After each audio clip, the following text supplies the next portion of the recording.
Right. Well, as you can see, I have not even depatched from stream.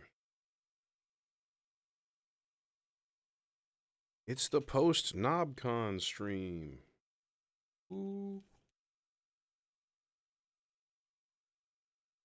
Um, NobCon was cool. Exhausting. I didn't stay nearly as long as I should have or could have. I didn't really buy much because, actually, to be honest, not a lot of people had a ton of stuff for sale. It was a little bit of a shock. Not that that's like, I guess that was kind of the same way last year. But yeah, I just thought that was a little bit weird. Like, wouldn't you think that'd be like a primary reason that people would come? But yeah, I was talking with a few folks about that. Somebody was like, "Well, the thing is, nowadays, people don't really hold stock in modules. They just make them as they need them.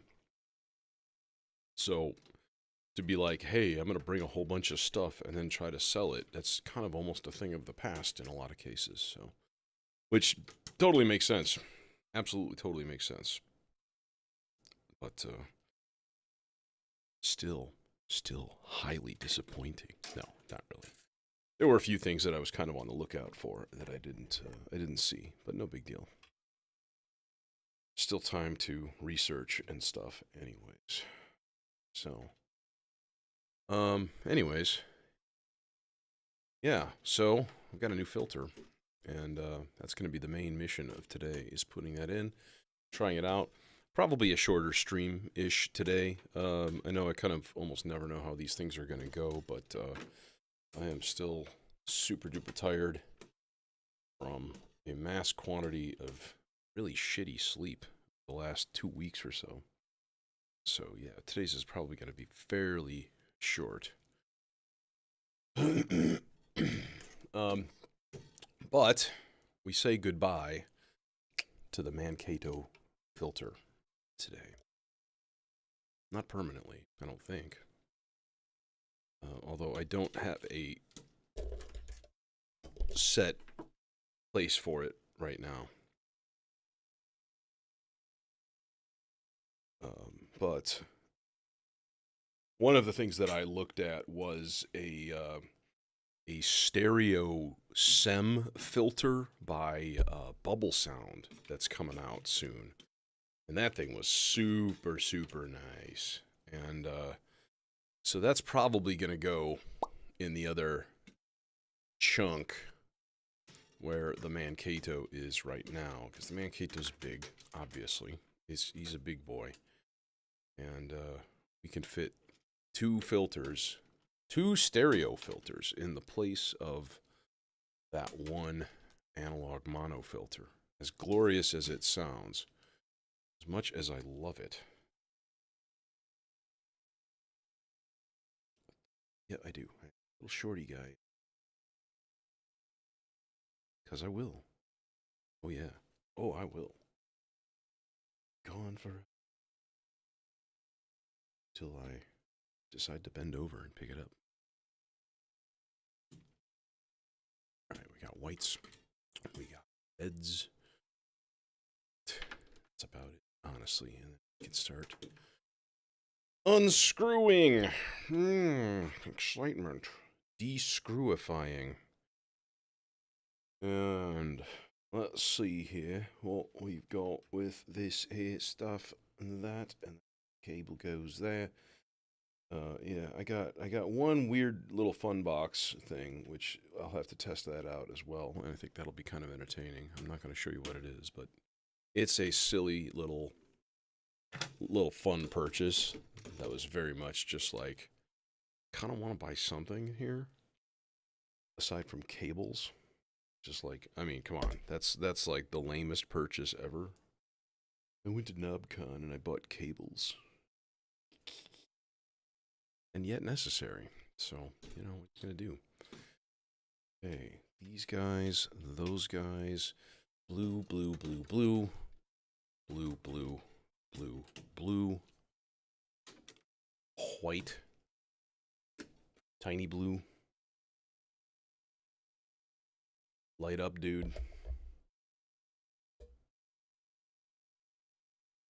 Yeah, I think if I had seen some decent light up patch cables, I probably would have snagged some of those too. I don't really like the ones that I have. They do work, but man, they are big, big, fatty, chunky boys, and I'm not a fan. Not a fan of the chonk. So, all right, and now we can get going here with things. Oh, that's right. I used this derpy, dumb screw on this because I didn't have enough release. Oh, and that's right. This is a stupid power connector. This is like a 20 pin. I think it's a 20 by 20 by 20 or a 10 by 10 or something. Or is it like 12 times 2? 16 by 2. So it's a 32 pin power connector on this thing instead of the typical 8 pin going to a smaller one. It just uses the big one for both sides. So I can't reuse it. In other words, long story shorter, but that's peachy. Whatever, it doesn't matter. Got tons of power space. We've got tons of physical space. Yeah, there we go. So one of the things that I am thinking of is completely revamping all of my drum abilities here, getting rid of the sample drum, maybe the T-Networks also, or probably the smaller plats, since I tended to use, I got the second plats mostly to use as a dedicated either bass drum or hi-hat. But if I get a VPME quad drum, I also tried the Modbap Trinity, which was cool. You go. Red line, go on there.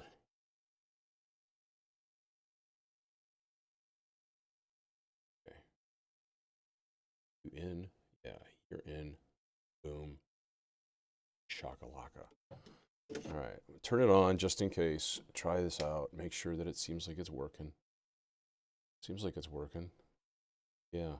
Okay. Excellent. Excellent.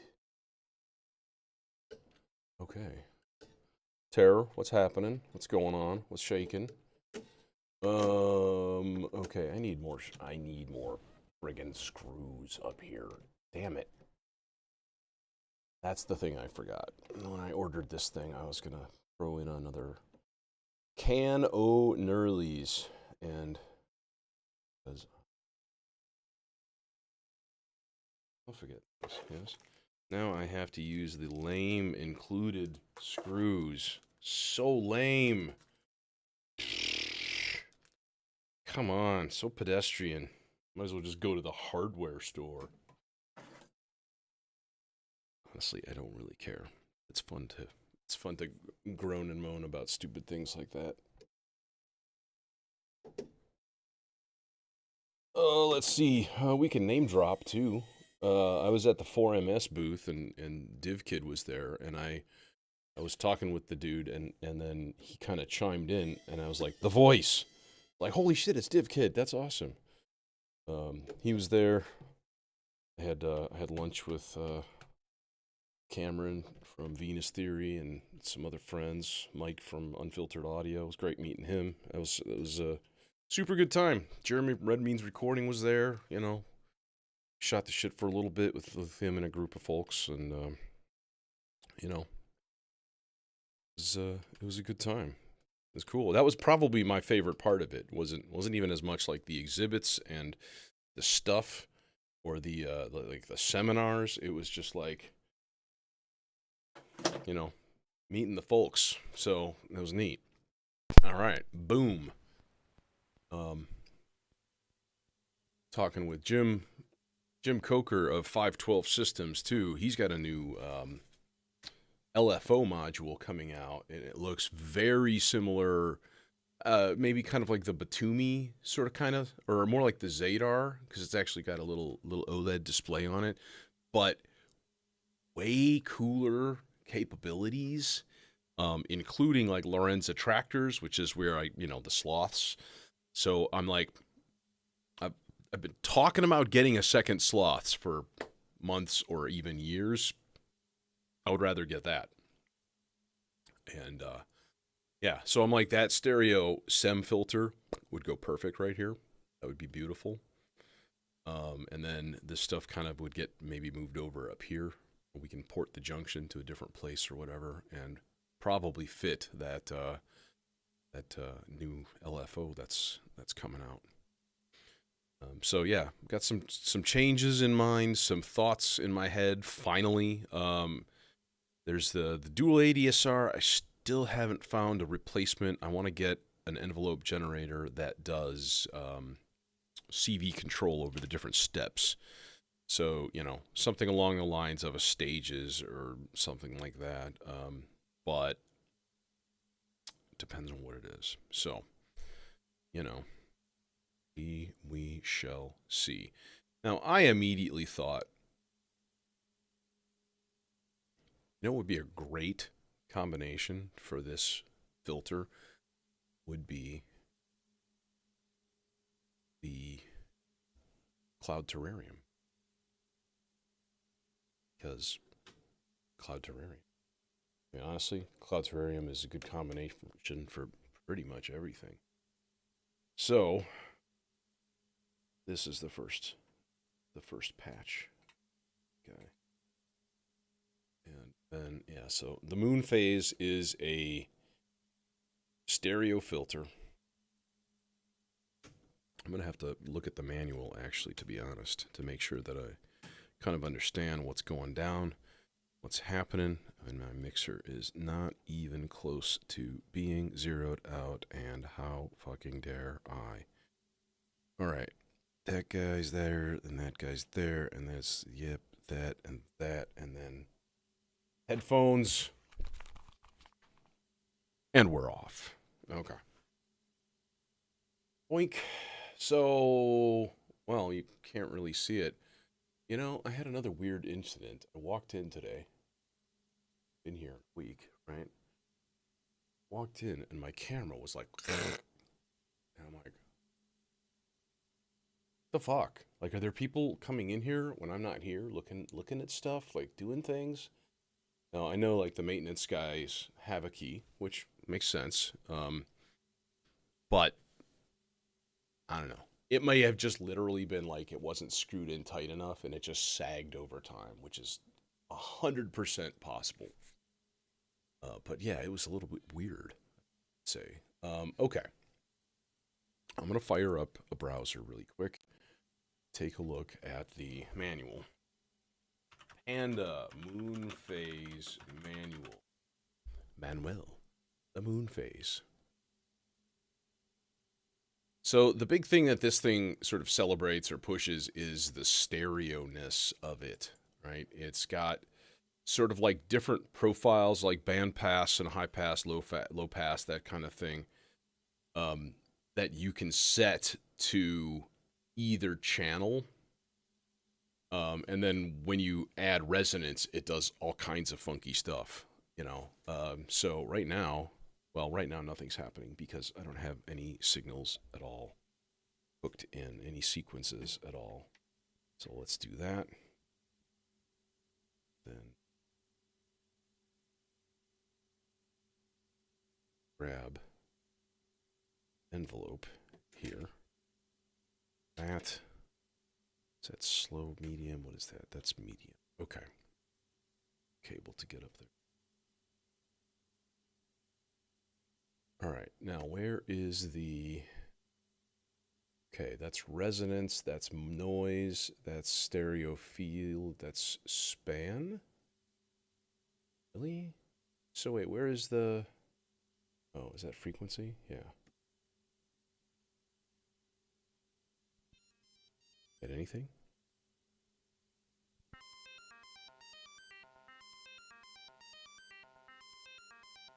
I kind of got something. It's very, very, very quiet. Oh, there's input levels. That's right. I forgot. I noticed that.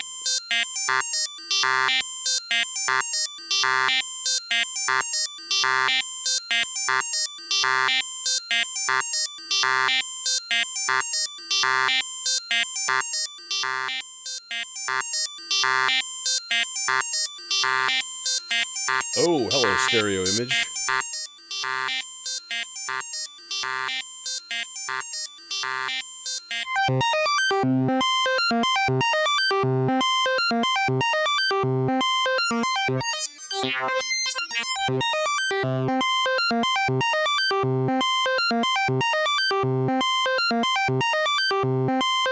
Alright, I'm going to put this on a standard morph setting, because right now it's on morph and phase, which of course does weird stuff with the phase.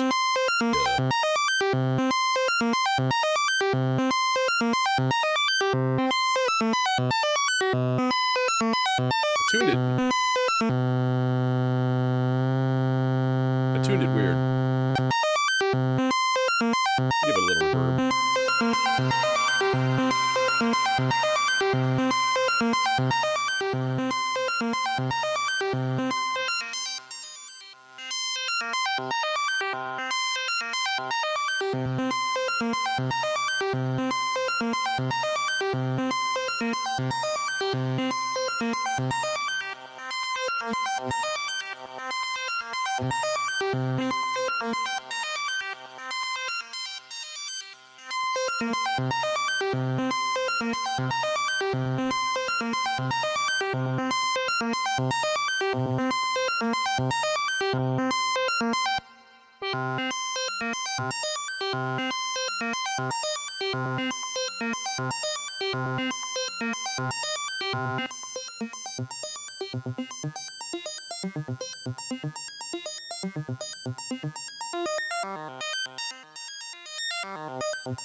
Okay, let's pause for a moment here.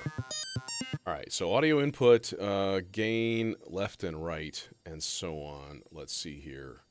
Q is the mode select switch. So we got low pass and notch, band pass, high pass, low pass, band pass, band pass, band pass, high pass, high pass, low pass, low pass, low pass, high pass, and notch and band pass.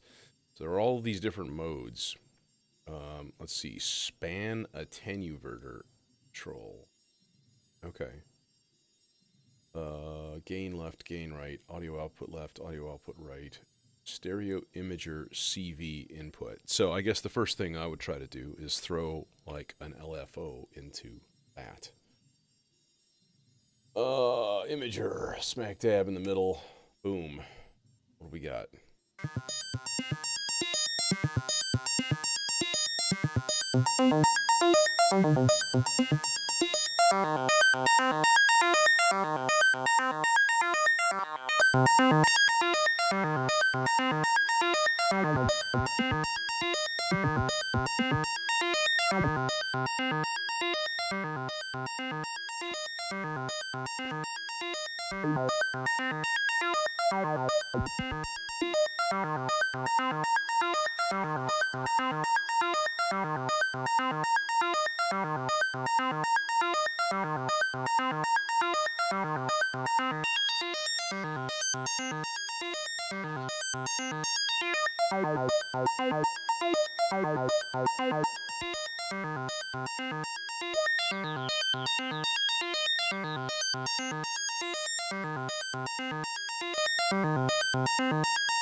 Interesting. New sequence.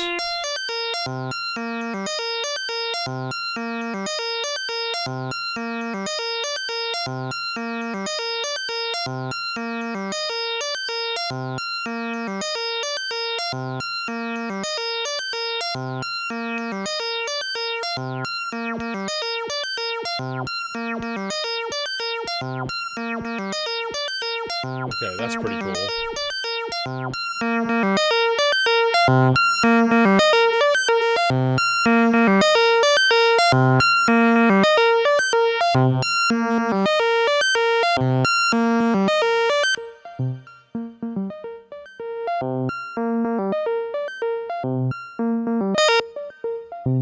So this is dual low pass right here. It's weird, they start numbering this at like the 10 o'clock position here. So 1, 2, 3, 4, 5, 6. That's really odd. Like random. Throw a dart. Flop.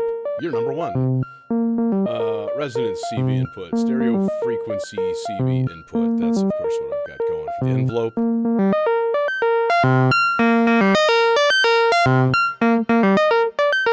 So right now it's kind of behaving like just a standard filter, right? With an envelope and all that happy stuff.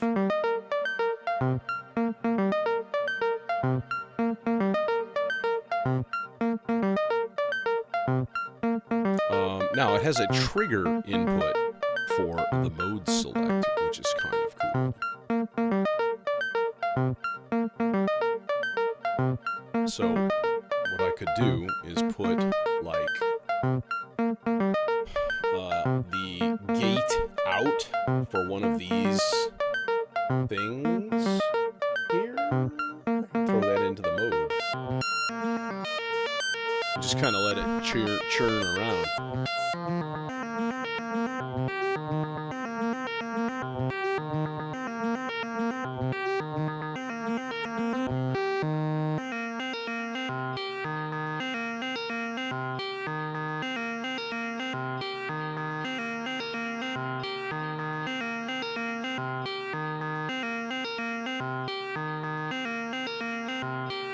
Let's do end of cycle 1 out. We'll put that on fast. There it goes. So that's this right here, and it's just chunk. It's advancing.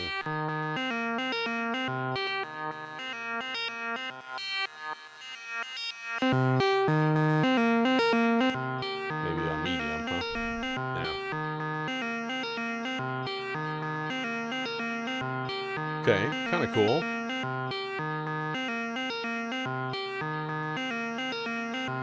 Lots of stereo happiness, that is for sure. Applying audio rate CV to the stereo imager or span control input and sweeping the cutoff control will create a unique character. Yeah, I'm not speaking directly into the microphone. It's probably one of the reasons. Okay, well, let's try that.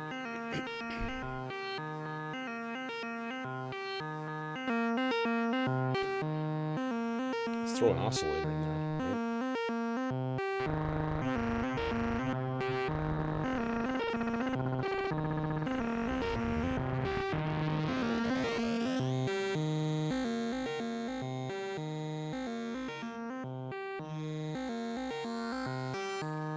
Got a little vocal kind of format going.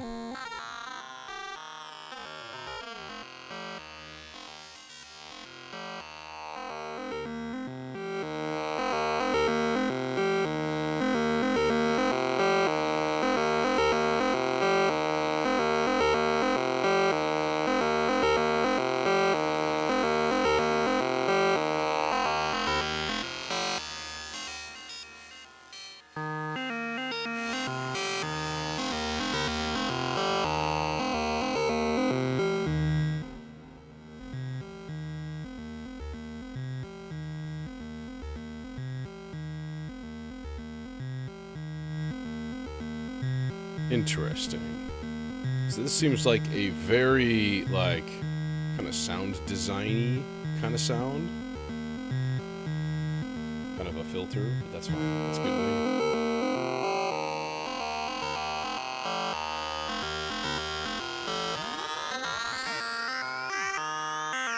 Okay, how about a sawtooth? Probably won't matter much.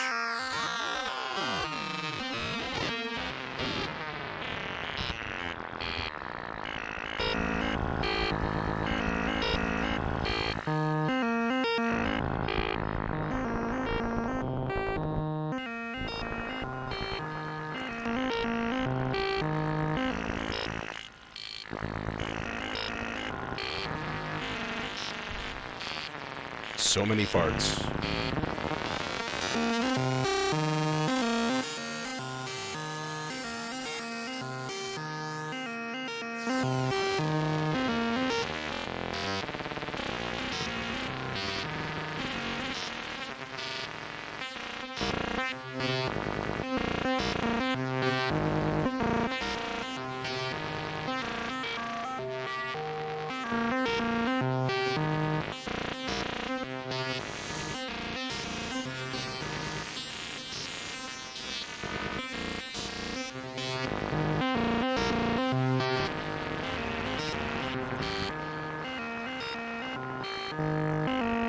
Of course, this is with resonance almost maxed. Here it is maxed.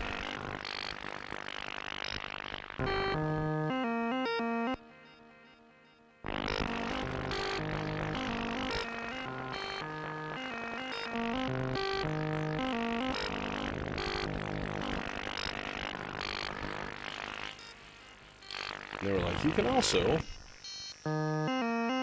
audio rate the stereo imager. Okay, now what is the... Nope, that's the mode. Kind of want that because I like the fact that it's just switching on its own. Pow, pow, pow. That was kind of cool. Span. Oh, I see. So if the pot is in the middle, both frequencies. No, I did not. I ordered this before I left.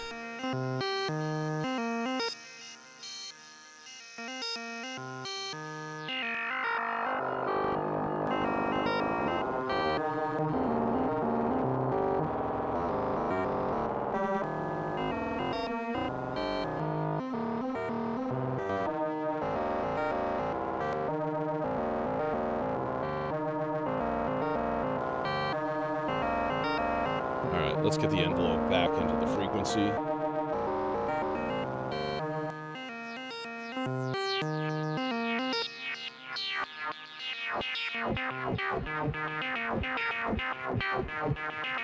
I got this guy, the Patching Panda Moon Phase filter. Oh, I was going to show you my stupid box, too, that I bought. Let's get the stupid box out. I call it a stupid box, but when I saw it, I was like, ah, it's a happy little box. I want to get one, because it's nice. It's funny. This is, I don't remember who made these. It's a solar cell, photocell, with a plus or minus voltage switch, and it basically just puts out voltages for CV for whatever you want. So if I was like, hey, let's do that into the frequency, let's do that. Shits and grins. Hey, why you stop? Oh. Yeah, it's a really dumb box. There.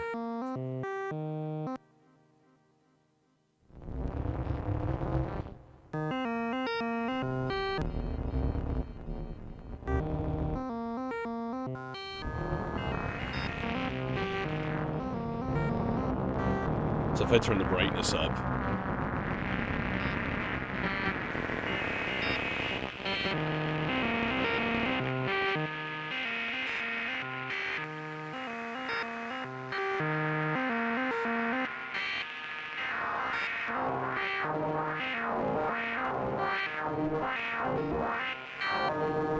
or you can do negative voltage.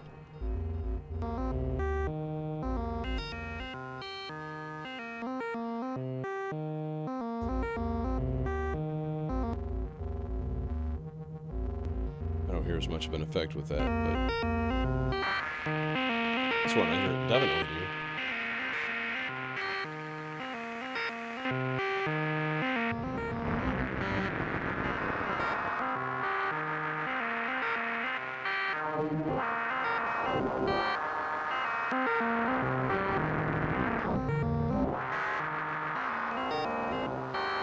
Hilariously dumb and cool.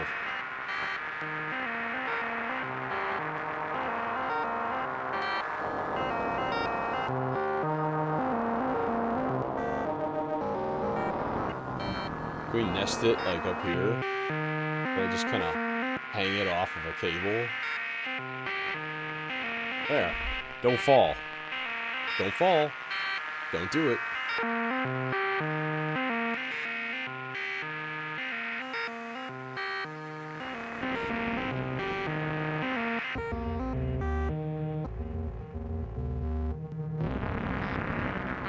Well, and my thought was like, okay, once I finally get the Positronic Recursion Studio over here, then we can stick that in front of the projector and do stupid things with it, right?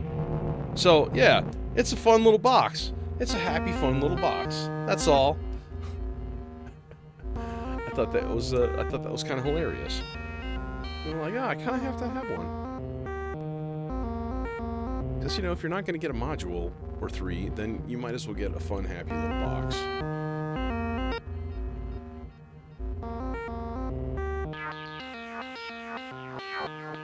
But the stereo imager on this thing is kind of crazy, right? Okay, let's pull that. Gotta listen to each one of these on its own.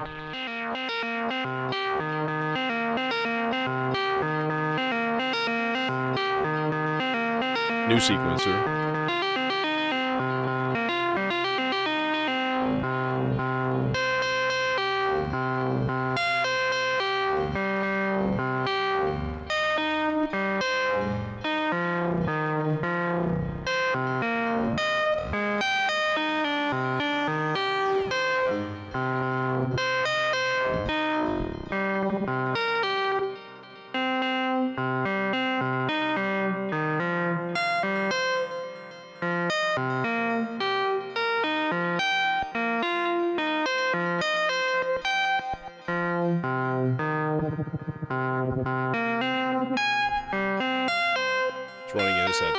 Running the CSL at LFO speeds.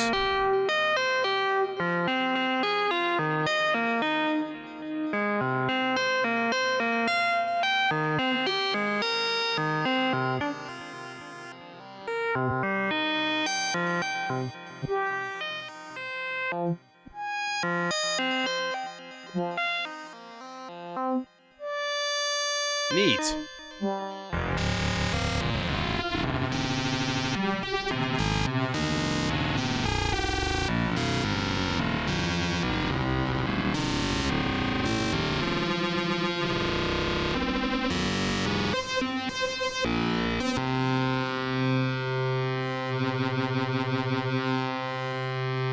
I was like, can we tune that? But it's not going to stay consistent.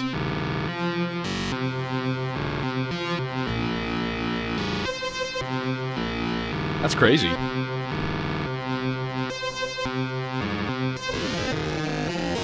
Now what about resonance? Let's jack it up.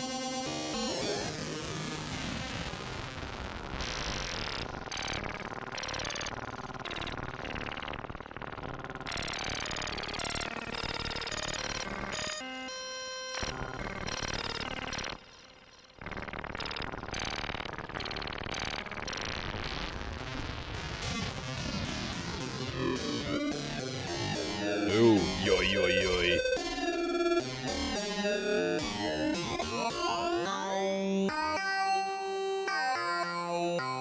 Cool.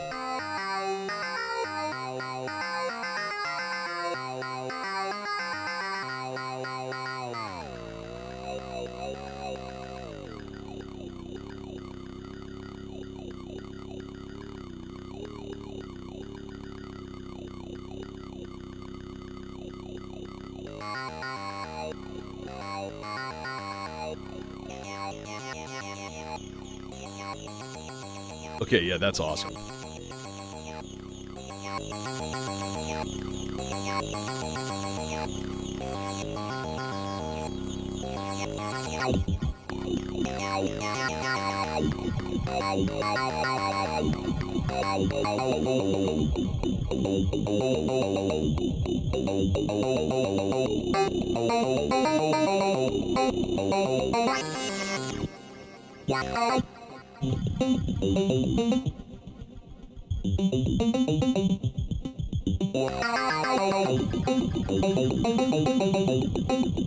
So again, this is the CSL running at full speed into the stereo image input. But this is only one of 8 different filter models. So here's bandpass, bandpass.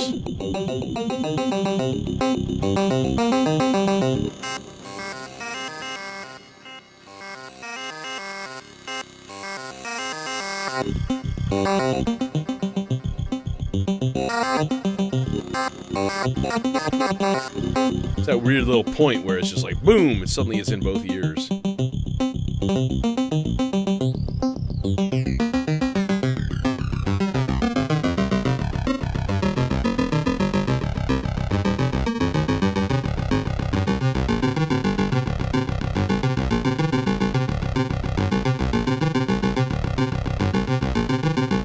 Okay. However, let's try one fun little thing here. I'm gonna dupe the volt per octave signal. So we're gonna send it to the cloud terrarium, of course, but then I'm also gonna send it to the CSL, and we'll see what happens.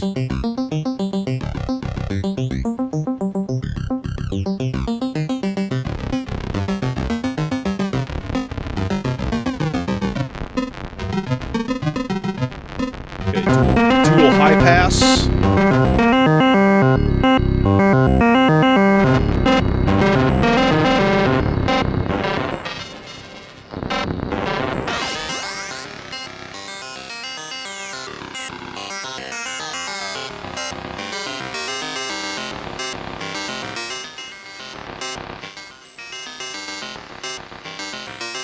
Let's crank resonance up too. Hear that?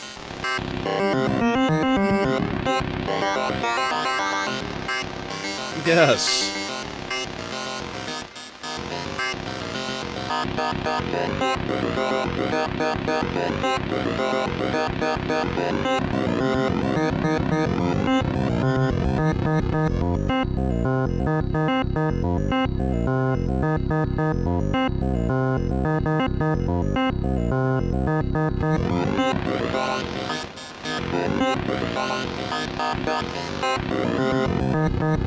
Now, I guess as long as I'm going here, I might as well throw a couple of modulators into the cloud terrarium and get that stuff moving a little bit, because it's always better when your Z parameter is doing things, fun things, and your Y parameter.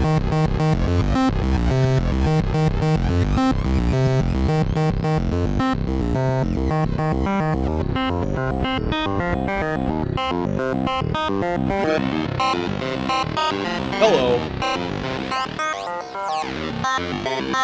50% resonance.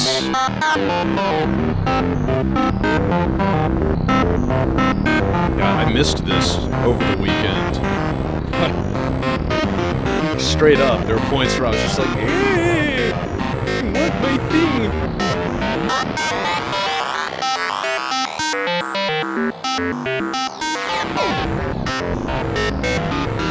New model, dual low pass.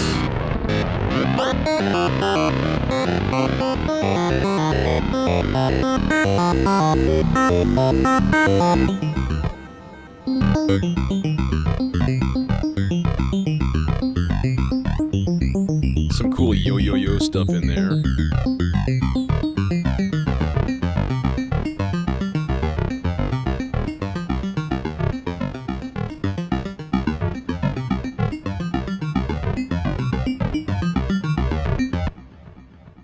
Let's throw something wave-folded and weird in there.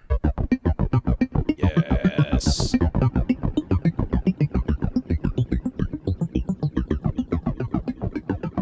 So that will tend to sort of add an upper harmonic kind of thing. If you have a more complex waveform going into audio rate modulation of any sort, you should be getting some different wild stuff. Like, it does matter what kind of oscillator you're using or what waveform you're using.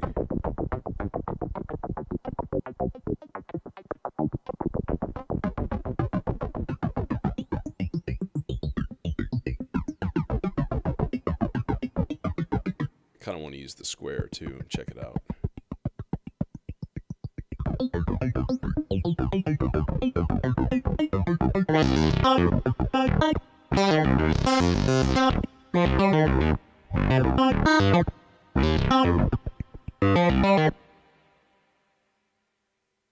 Okay, so this is going to the span, not the imager. Let's try it in the imager for a bit here.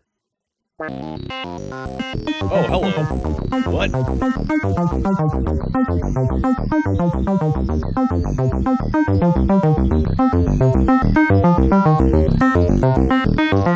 It's making its own rhythms.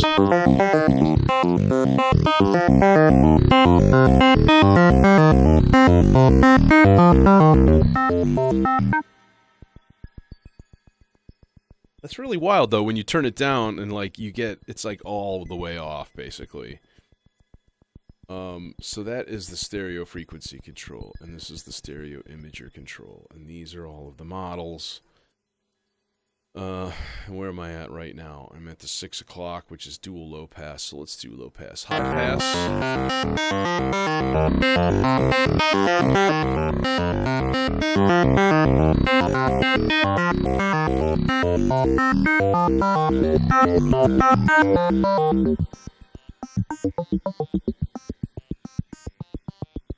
Okay, I wish they would explain the span control. Like, what does it do? Pot in the middle, 0. Both cutoff frequencies are in the same position. Okay, so it gives you a variance between the left side and the right side stereo filter.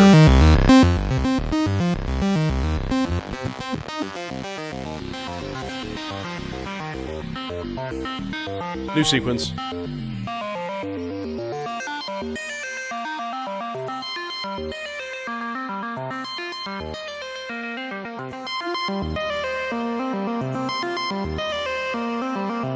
Resonance. About halfway.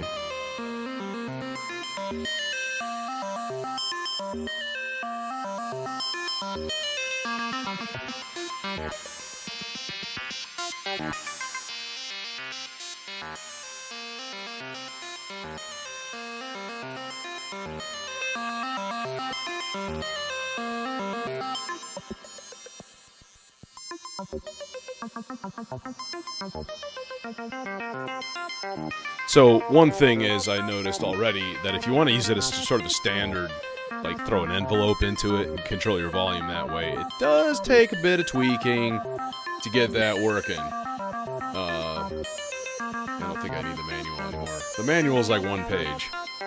So, I mean, it's a filter. I guess there's not a whole lot they can say about it.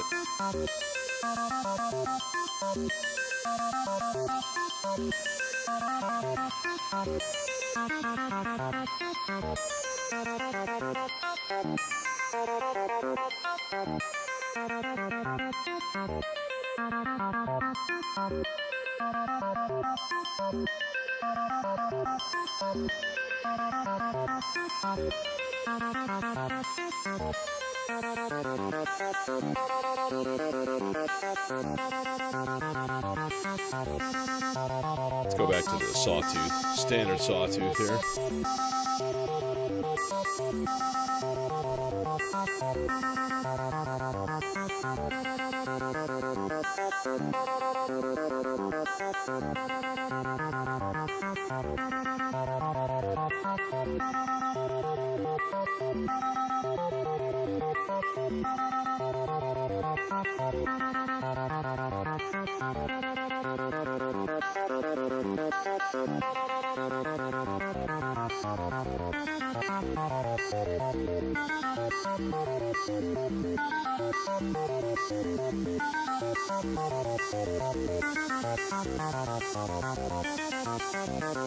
So that modulation right now is the cloud terrarium modulator. Okay. All right, let's try something else completely.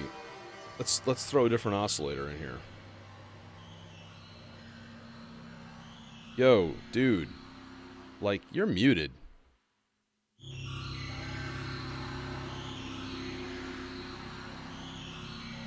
Like, seriously, you're muted. Why are you still spewing forth sound from the effect sends?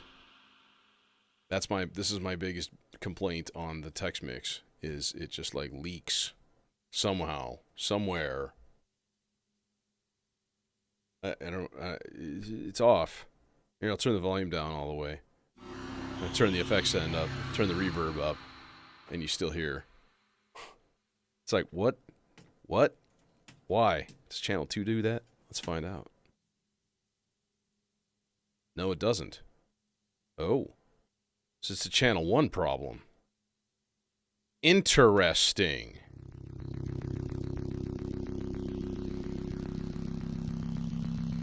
Oh, well, I'm an idiot. That's because I have it set on pre-fader.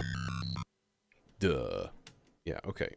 I didn't even see the little switch right there. Yeah. So now if I turn it up. Yeah, okay. Well, that's me being stupid. Sorry, Mr. Tex Mix. I still love you. Okay, so KnobCon. I saw a few things. I saw the new noise engineering mixer. It's cool. It's expensive. It's $1,000, and then another like 180 for the expander. 10 stereo channels, digitally controlled. It does have 2 aux sends and then CV inputs for basically almost everything. I saw the new WMD performance mixer. That's going to be kind of the same with just a couple of improvements. It's a little bit more. It's a little bit bigger. I think it's got more stuff. You can actually use two simultaneous effect sends, where you couldn't before. You had to choose between 1 and 2. Like, fuck that. Yeah. Well, the new performance mixer, they actually do have some improvements to it. And man, I wish I could remember the name of the guy. There was another maker. It was right next to the Rides on the Storm booth, which doesn't help you in the least. And he had a modular mixer. So it was like 6 channels, I think, and then you could add like groups of like 3, or and it was all stereo, and it was really nice. It had like nice long like 42 millimeter faders on it and everything. Yeah, and I don't remember who's making them, because it was one of those things where the company at WMD went out of business, but they sold their designs, I think, to somebody. Don't quote me on that. Something like that. So some of their stuff is resurrected and is being remade and retooled and things like that. So you know me, I'm always on the quest for a better mixer, and honestly, I still haven't found it. I mean, especially when you factor in price and performance, right? You can't beat this setup. Like, you literally can't. It cannot be beat. It can't. WMD performance mixer. Those are about $1,000. The Frap Tools mixer series, to get something similar to the capabilities of this, would mean more HP and about $1,400. These modules are like 100 a piece. So like this whole setup, 8 stereo channels and 4 mono, was like $400. All right, and like come on, that's not a little, that's huge. That's like 1/3 the cost of any competitor that's doing similar capabilities. So yeah, I mean it's fucking massive differences, man. And I'm like, why does this guy, Tesseract Modular, this dude in Spain, how can he do that when it seems like nobody else can? And I think it's because nobody else wants to. Nobody else wants to bother trying. They want all the features and all the doohackies. But then you get that weird shit of like, meh, you have to only send it to aux send 1 or 2. And there ain't a mixer on the market that has a solo per channel. Nobody has them. And I mean, like, okay, maybe I'm just not thinking of it right. But I'm telling you, I mean, I've jockeyed a mixer for decades now. And one of the coolest performance things you can do is solo, right? Solo your lead line. Even if it's only like 4 beats, you know, you're boom, and then everything comes back in. Like, that's the shit, you know? Nobody makes them. That's kind of amazing to me. And, you know, you start to think, okay, well, what would you have to do with the circuitry in order to make that happen? That would be complex as hell, right? Because you'd have to literally, like, this button is wired to the mutes of all of your other channels, right? And if you press it down, then obviously the mute on that channel also doesn't work because you can solo, you know, multiple things. But god damn it if that wouldn't be just a super, super sweet addition, and nobody makes it. So, yeah, I mean, I went on a bit of a quest. I also went on a bit of an idea quest. Hear me out here, okay? My thing was, and you've heard me say it before, I want a supermassive reverb in a module, right? So I told as many people as I could. And it was funny, like developers and stuff, and every single time, this was the response, all right? Every time. For eight different people, I think, here was the response. Grin, look down, shake your head. Every time. And I'm like, god damn it. Anyways, yeah, I just thought that whole dynamic was kind of hilarious. So I was just walking around being like, hey, you know, it'd be cool. Anybody that I was talking to, we were chatting. I was chatting with like a bunch of guys out there. Cameron from, you know, Venus Theory was there, and Jeremy from Red Beans Recording was there, and I was just like, you know what I really want? Like, throw that idea out into the universe, and then somebody should be able to be like, well, we've got this CPU platform. We should be able to put anything on there. We should be able to do this and do that and do this and do that. Oh. So I did see two super cool things. One of them is almost existent, and it is by 4MS. And they had a thing that was very hush-hush, but I learned that it was called the Meta Module. And it's like, got a big screen in the middle. Poof. It's probably about the size of like the Lupa kind of thing. Screen in the middle, four or five knobs and a bunch of jacks. It lets you download modules from Eurorack and use them in your Eurorack. Oh yeah. And like, you know, there's a bunch of them internal, so you could swap from oscillator to oscillator and stuff. They were talking about list price for that of being almost $600, and I was like, that's a lot of money. That's a shitload of money. For like, oh, I switched from the Bifaco even VCO to another random like analog VCO. But if you can use some like interesting weird shit, like the weird sequencers that are on there that I love. There's that one that's got like planets, and the shit bounces around, and it's like generating notes every time a little thing hits. And there's like interrelationships between all of these nodes that are moving. Like that one is super cool. Imagine having that, you know, able to stick it into your physical module. That would be amazingly cool. And then the guys who make Lion software synth, he's putting their oscillator in a Eurorack format. And that's going to be pretty awesome. And showing me pictures of the mock-ups, the prototypes, and things like that. And yeah, pretty cool stuff. Where were we? Oh yeah, new model. This looks like notch and high pass.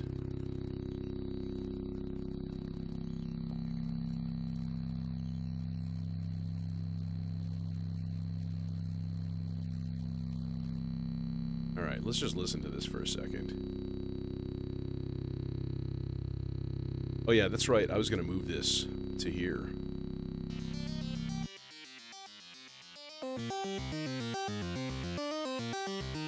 to the ensemble oscillator instead, just to give a little bit of a tonal variation here.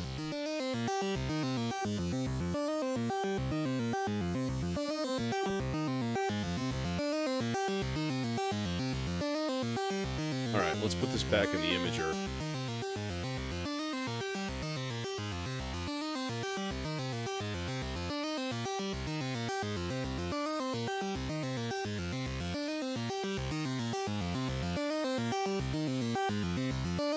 I'm like, man, I almost got it. There.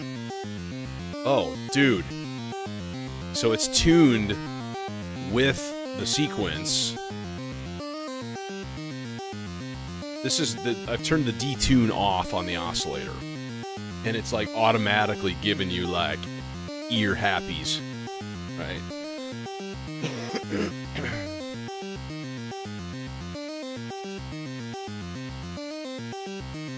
Pretty cool.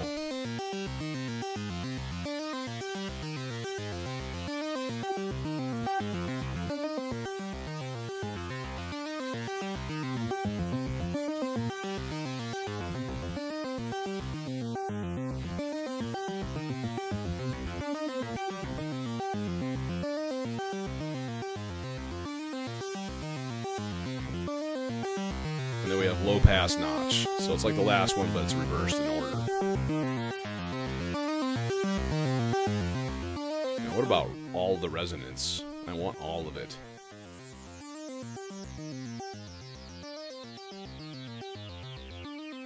There's the notch. Oh, and there we just hit the low pass.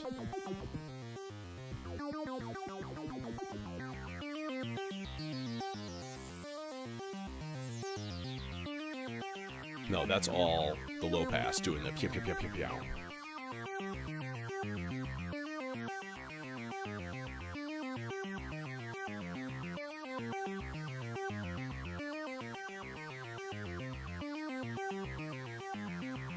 Pretty cool.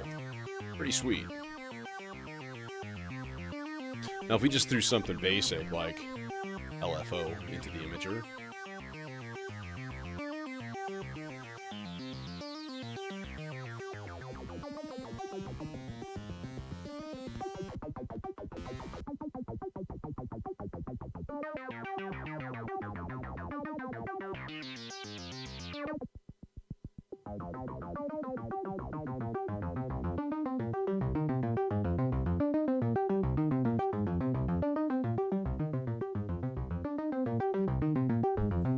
So, interesting filter.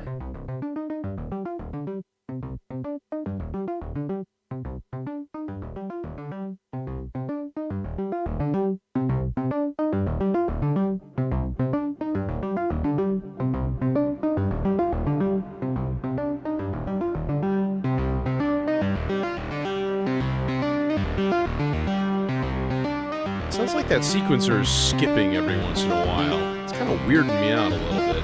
Right there, did it again. Do I have like a shitty cable going to my clock? Honestly, that may be the case.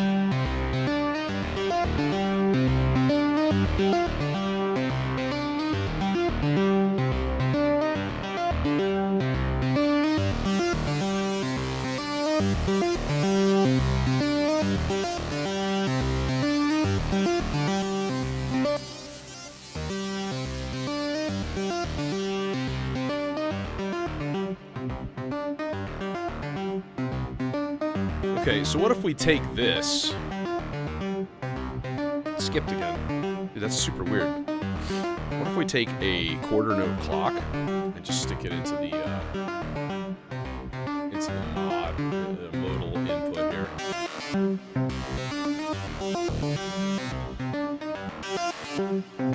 I also learned that there's a firmware update to the vector, and I'm gonna probably need to put that on.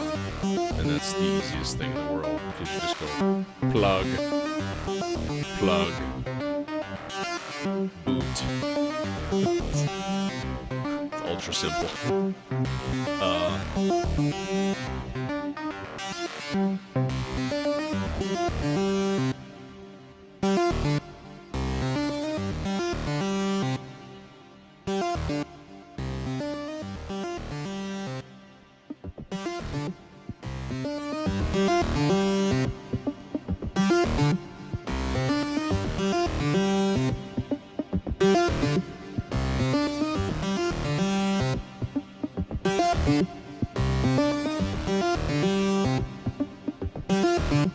God, so much like stereo behavior, so much flipping back and forth. And not for any particular panning reason, but because of the changing model of the filter. Like flipping to a different model, which is, it's sequential left and right channel, not sequential, but like two separate models. So you get different frequency results based on whatever mode it's in. Super cool. Also, digging the pink lights. Dig the flat black and the pink lights. Gets a thumbs up for that. It's a good look. I like it. Also, did you notice it's a smiley face, like two big knobs, and then it's a happy smiley face. If we look at it from up here, you can see kind of eyes, smiley. You know, what would be better? It would be to actually see it from a non-sucky camera angle. That guy. That's the boy right there. And then here, let's just do that. Now your low light performance is just awful. Yeah. But at least you can kind of see what's going on with it a little bit.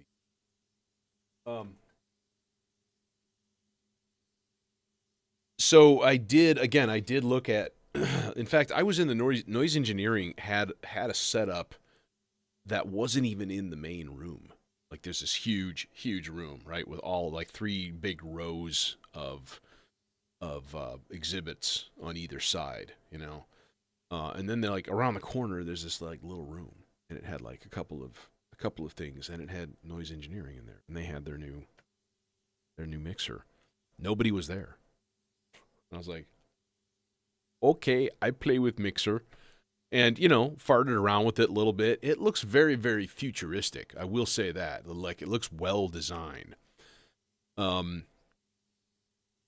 Probably not very performance oriented, but that's really hard for me to judge by like a couple of minutes of goofing around, right?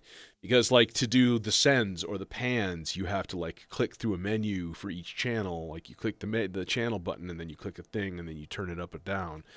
So I was like, man, here, if I want reverb for like one note, like here's how easy it is.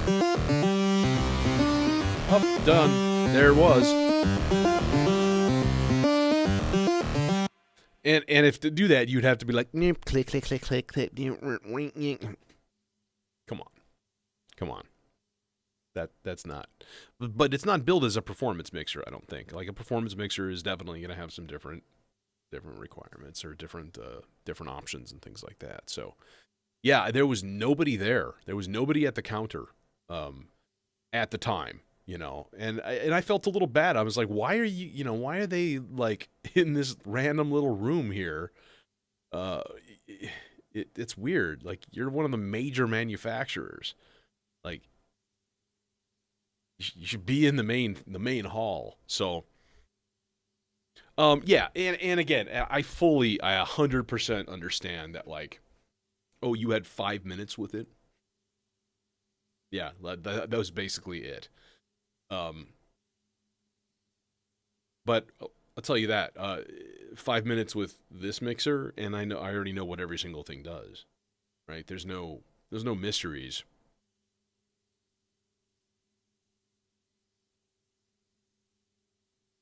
So menu functions and having a little OLED screen on there and stuff like that.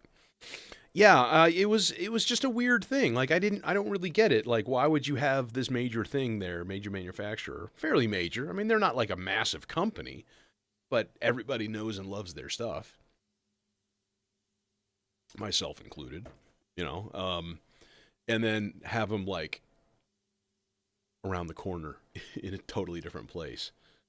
So, yeah. That's a good way to put it. It did not seem super intuitive, but it's probably one of those things where the more you work with it, the better you get at it. It is compact. I will say that.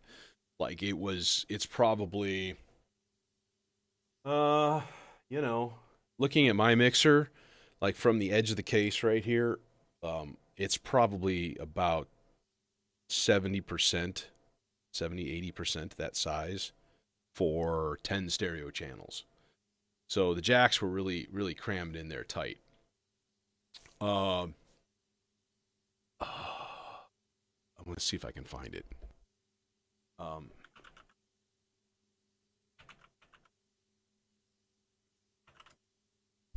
I may have to look on my phone because I think I took a picture of a couple of these things, and I also got puppy number 2 this weekend.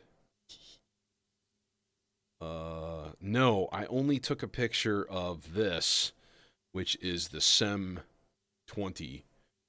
This is a stereo SEM filter, right? So it's like a Oberheim kind of style thing, using like I think those Curtis chips. Sounded gorgeous. So like, what are you gonna put right here? That. Once it eventually comes out. Okay, what the heck was that?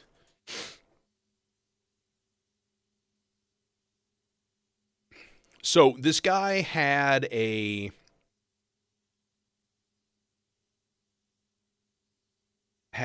this oscillator, and like at first glance, and funny thing is, I talked to a couple other people about it, and they were like, "Yeah, we thought it was just another Platts clone," and it kind of looks like it. It's got the 2 rows of like lights down the middle.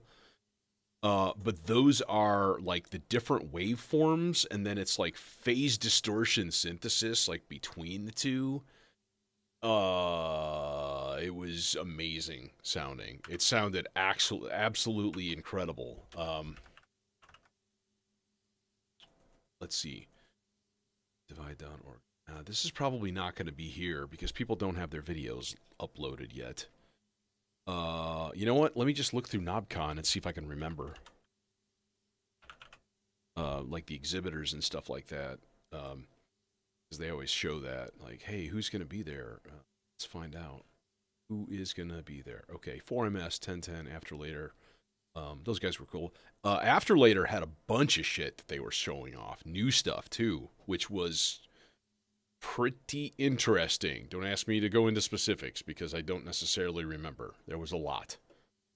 They had, I think, 4 or 5 like new upcoming modules that were originals, not just like remakes of Mutable or whatever. So that was really cool. The guy from oh shit, Tangible Waves. Tangible Waves. So have you seen the modular format? That's that small format. It doesn't even use 2 conductor cables. It uses like little tiny single conductor cables. Also, I didn't see Entropy and Sons there at all. It's listed, supposed to be there. I didn't see him there at all. So, anyways, but that small format stuff, that was like, I forget what company that first came out with it. It's really cheap. It's like $50 a module, right? You could build an entire system for like $300. But this guy, Tangible Waves, had a really cool standard Eurorack sized Euclidean sequencer. It has like 4 tracks, but then you could also do like logical tracks going up and down. So depending on how you had these blocks of stuff set up in A, B, C, and D, it would track like whenever that row would play. That's what that would give you a trigger. So essentially, you'd have 4 tracks of trigger sequencing, but then like another 8 tracks of interrelated trigger sequencing. And I was like, that is awesome. Plus, it looks really cool. Let's see. Ashton was not. I don't know who that was. Analog Solutions. Okay, yeah, wasn't that? Man, Bubble Sound. They had cool stuff. Earthquaker Devices has a complex oscillator coming out. I was like, dudes, this isn't an effect. That's super awesome. And it was a really unique architecture. And I think that it's going to be out for, I think, a little under $300. And I was pretty impressed. It was really, really cool. Crap. I wish I could remember this. I have the brochures. I took the brochures for it. So, like, I don't even. Oddvap, no. Mordax was there, and they're working on firmware, but they've been working on firmware for months and a long time. Pluton, point and click systems, Storm, Rogan. Man, I wish I could remember what it was. Damn it. Um, Weston was there, and he had his harmonizer, so I had a chance to play with that and mess around with it a little bit, and that was pretty cool. I gotta say. Um, all right. Well, you know what? I'm gonna have to just like look at my brochures and stuff like that and see what it was that I looked at. But it's definitely like a super unique, really powerful sounding oscillator, and I'm like that kind of needs a home. And yeah, there's a few things that I could easily scrap in favor of something unique and cool. Maybe even the Weston 2v2, and then get that phase one, and then throw like a random analog oscillator in, just to kind of. It's always good to have like one at least basic analog oscillator. And I've got a few. I've got the even VCO, and I've got the STG dot VCO, which I love. And I've got the three or four dope for VCOs. So, anyways, those are kind of the plans. I think I'm going to call it for tonight. It's already over an hour, but that's fine. It's not a big deal. But yeah, fun times. And I don't know. I got to get back in here more often this week. That's for sure. No more of this like only Fridays and Sundays thing. So I'd say there's a good chance for tomorrow. So stay tuned. Thanks for coming, and spread that word. Hey, we're steadily getting more people in here, which is really great because conversations with folks is super cool. And you know me, I will spew forth about gear for hours. Shut up and make music. Respect. And thanks for the thanks, and thanks for coming. And yeah, hopefully we'll see you soon. And I'm thinking probably tomorrow. I need to make some music. I think I got a bit of an itch for that. What a shock being around, $1 million worth of modular gear for a couple of days. So, anyways, take it easy, y'all, and hope to see